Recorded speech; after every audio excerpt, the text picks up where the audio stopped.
গ্রামীণ উন্নয়নের কাজ করে পঞ্চায়েত, কিন্তু নতুন পঞ্চায়েত বোর্ড গঠনে অনীহায় থমকে উন্নয়নের কাজ। রাজ্যগুলির তালিকায় ইন্ডিয়া জোটের শরিকদের শাসিত রাজ্যও যেমন আছে তেমনি আছে বিজেপি বা এনডিএ শাসিত রাজ্য। একটি রিপোর্টে এমনই তথ্য তুলে ধরেছেন মোদী নেতৃত্বাধীন মন্ত্রিসভারই পঞ্চায়েত মন্ত্রক।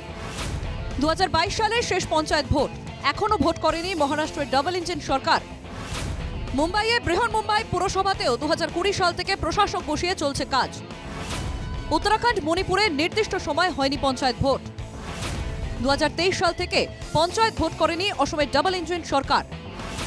2011 সাল থেকে পঞ্চায়েত ভোট হয়নি এনডিএ শাসিত পন্ডিচেরিতে।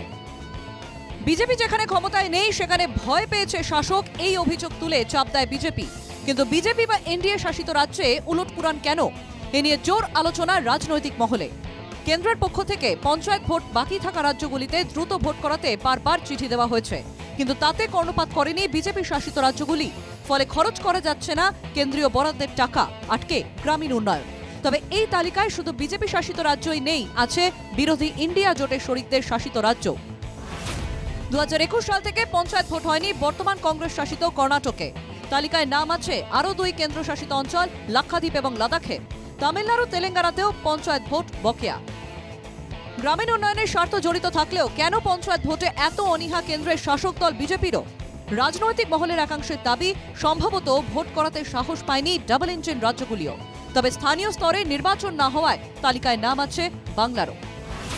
ধূপগুড়ি, দুর্গাপুর নগর নিগম, হলদিয়া পুরসভা, নলহাটি পুরসভা, রায়গঞ্জ পুরসভা, কুপার্স ক্যাম্প এবং বুনিয়াদপুর পুরসভা। 2026 বিধানসভা নির্বাচনে যাওয়ার আগে শহরাঞ্চলের মানুষের মন বুঝতে তৎপর তৃণমূল কংগ্রেস। 2025 সালে মেয়াদ উত্তীর্ণ পুরসভাগুলির ভোট হতে পারে বলেই তৃণমূল সূত্রে খবর। Bureau report, NKTV Bangla.